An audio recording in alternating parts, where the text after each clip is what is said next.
Hi everyone, it's Raina. So this video is if you have your natal Mars in the first house of the self. Mars is the god of war and the ruler of Aries and the co-ruler of Scorpio. And therefore, it has this fierce vibe associated with it. It's a fighter, and it relates to our get up and go, what motivates us in life. And the first house is the house of the self. It's the physical body, it can be the appearance, but it also can be the demeanor of a person.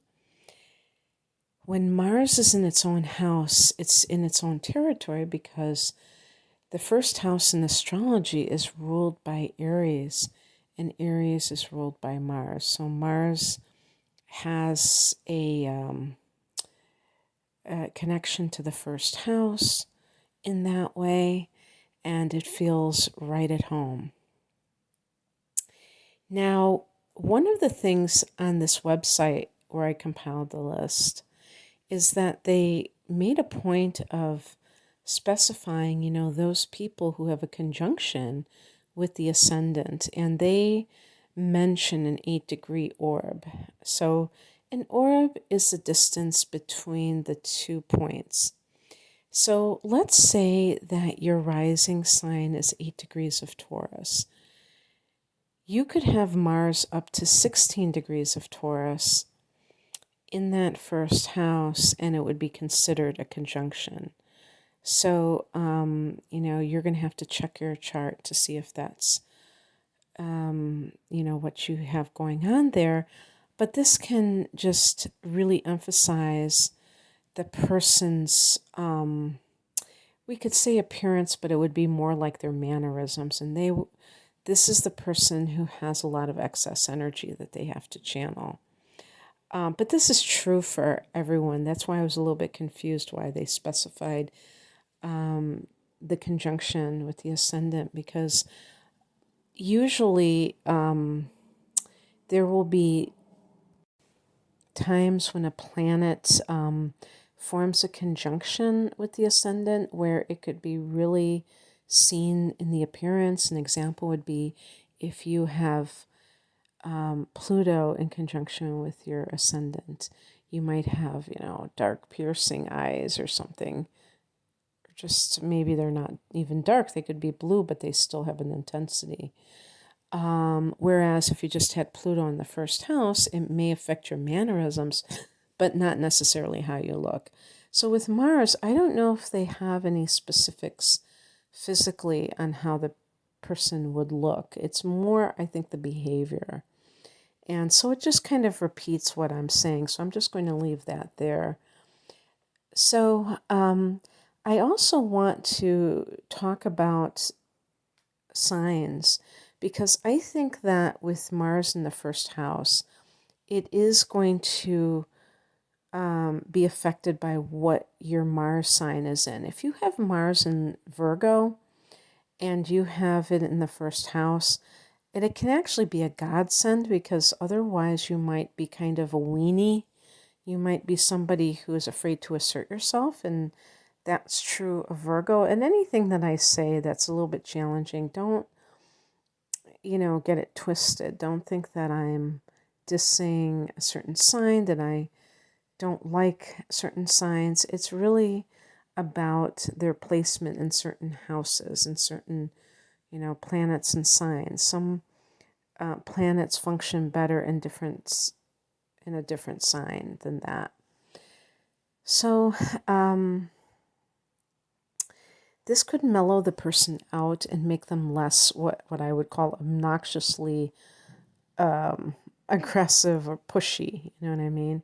So that can happen when you have Mars in the first house. There can be an impatience. There can be a pushiness, and other people can react in a not so pleasant way to that type of behavior, because some people, they kind of take it in stride, and some people who are also similar in their behavior can take it as kind of fighting words, or a chance to, flex their muscle.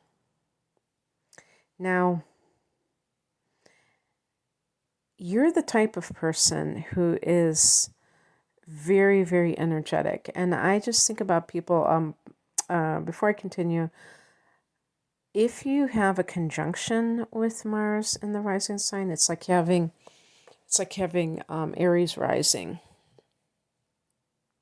And so even if I'm talking about an Aries type of person, rising, the sun sign, there's an infectious, energizing effect when you deal with people like that. Similarly,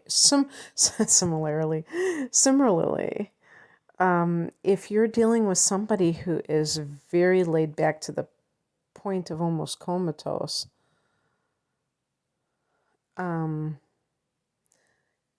that person can make you feel like your life force has been sucked out of you. So it can work both ways, but I just think that that's one of the greatest qualities of an Aries person or a Mars in the first house type of person, is that they tend to energize other people because of their own high energy level. One thing that is important is physical activity for such a person. And if you have a child who has this in their first house, make especially sure that they get plenty of physical exercise. And I'm not talking about where you're putting them through the paces of some kind of a workout. It could be just them running in the park or, playing in the playground, but letting them just do their thing, because I put here, this is all on me, but I said ADHD can result otherwise. And actually, ADHD can be a facet of Mars in the first house, in my opinion. This has nothing to do with that site saying that. And this is because ADHD is not the exact same thing as ADD. ADD is more about mental focus. ADHD is hyperactivity. It has that added facet to it. So hyperactivity means a person can't sit still. This can be a child who's like this or an adult. And as we know, children who are forced to sit in desks for hours at a time, especially if recess has been cut. When I was a kid in the 70s, I don't know if I'm imagining this, but it felt like we had an hour of recess every day. I don't even know. We might have had it twice a day. We had an hour for lunch. I worked in schools and they had half hour for lunch. Terrible, terrible. But in any case, as somebody who thinks that I have ADD and knowing that I can sit still for long periods of time without moving, which can be not such a great thing if you have hours going by and you're just still sitting on the couch. It's very good to kind of get that blood flowing. And so it is possible to have ADD and not have hyperactivity. So you are the kind of person that probably needs to physically move. Sports is a great outlet for Mars in the first house people, not only because it is about physical activity, but also because you are very competitive. Now, it's very important to differentiate between the well-aspected Mars in the first and the afflicted Mars in the first, or as when I was compiling my list, put it, the conscious Mars in the first and the unconscious. So you can be, even if you have an afflicted Mars, if you're conscious that your Mars is afflicted, and if you're conscious about some of your weaknesses in this area, then that is, something that makes it a little bit better. The problem is that a lot of times people don't realize that they're doing something that is obnoxious to other people, and also that hurts themselves in some way, but also that that they can change. They just are doing things thinking that this is built into them and that there's no other possibilities, when that's not true. So the person who has an imbalanced Mars, or a poorly aspected Mars, where there's a lot of squares or a lot of or a lot of oppositions, that type of person, and even in some cases, if it's like a conjunction between Mars and Pluto, that can be challenging too. The thing about it is that that type of person, if they are unconscious about this being a problem, they can act like a bully. They can act like somebody who is demanding. And that type of person, they are their own worst enemy, because first and foremost, other people are going to be turned off to this behavior, and that will make them less likely of getting what they want. So it's counterproductive. But it can also lead to not getting that job if the person, I don't know if it would come up in a job interview, but let's say on the job, that if the person's uncooperative and very pushy, when they're around their coworkers or clients, the customers, whatever you want to call them, that is going to lead to conflict, interpersonal conflict at some point. And that could simply be something that makes it hard for such a person to curry favor with people in positions of authority.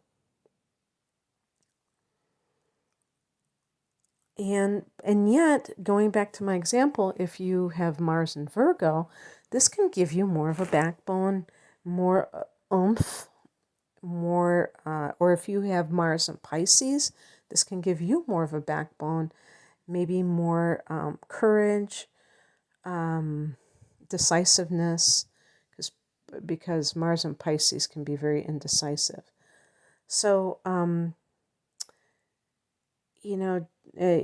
don't be, don't assume by what I'm saying that this is going to play out for you exactly in this way, because I think it can be modified by the Mars sign itself. And if you have the conjunction with the ascendant, you can even have a bit of a temper, because you're going to have that volatility to you. So having some restraint is always a good thing. So going back to what I said about physical activity, if you have children and if you choose to have them in a school setting where they have very little exercise, maybe even they have gym cut, or it's only once a week or something crazy like that, you can still enroll them in after school programs. You can still do something with them every night, maybe after dinner. As a family, you all take a walk around the block, or you all ride your bikes, depending on the weather. So there are some things that you can implement that help to get that excess energy out of that child.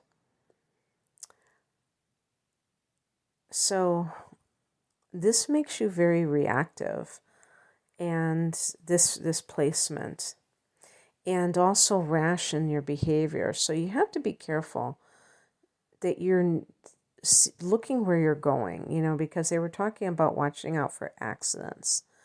And accidents happen when people are hasty, when they're not really thinking straight, when they're just kind of reacting in emotion.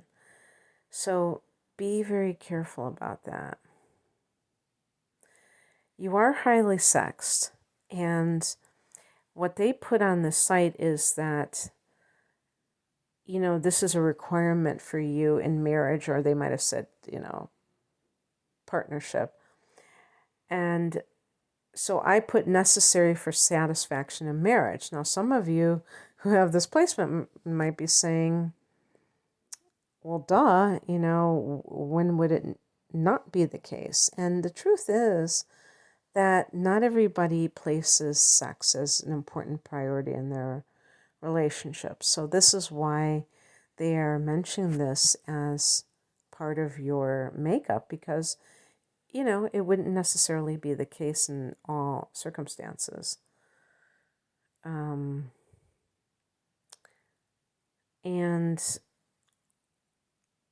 let's see.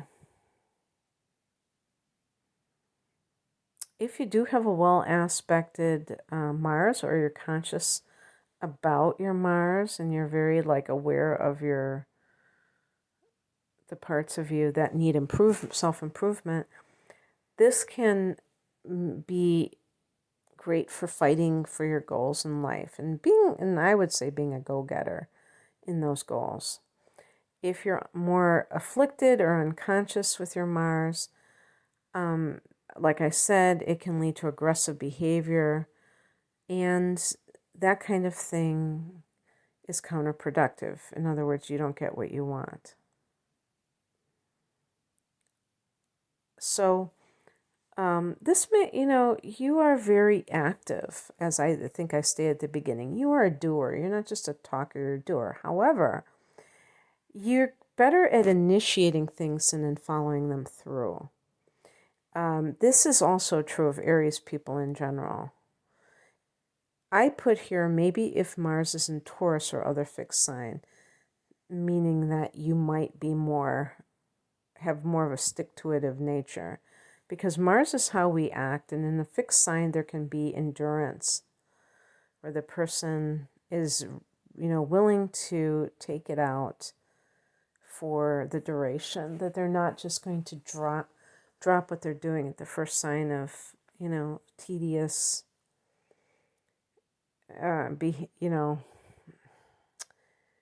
tedious activities that you have to do for whatever this goal is. That can also be, I think, a little bit problematic, because Mars, being one of the rulers of Aries, or being the ruler of Aries, there is this factor about Mars that I think Aries people really resonate with, which is that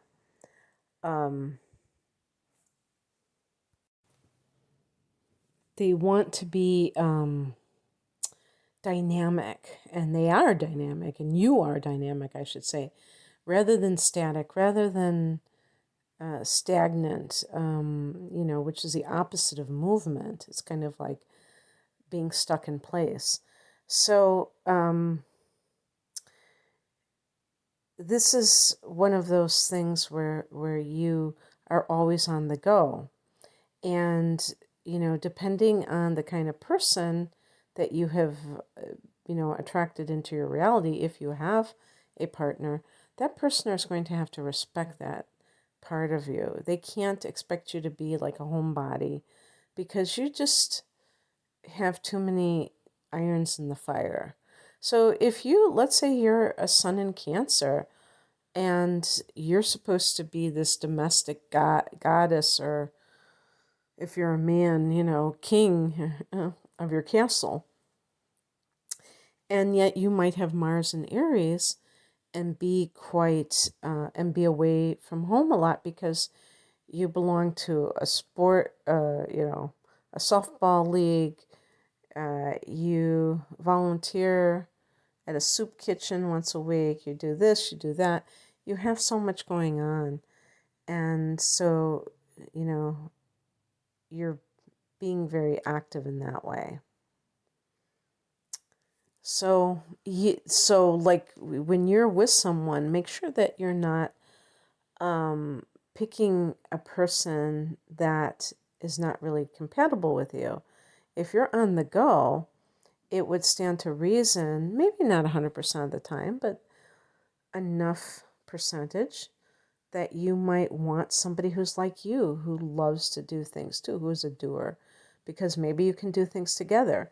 However, maybe some of you don't mind that person is more in the home. Maybe they like to cook and they can provide you with the comforts of home while you're out doing your thing. So, did I get everything that I wanted to say? Yes, I did say everything I want to say. So anyway, I hope that you enjoyed this. If you would like a personal reading, the link is below. Take care. Bye.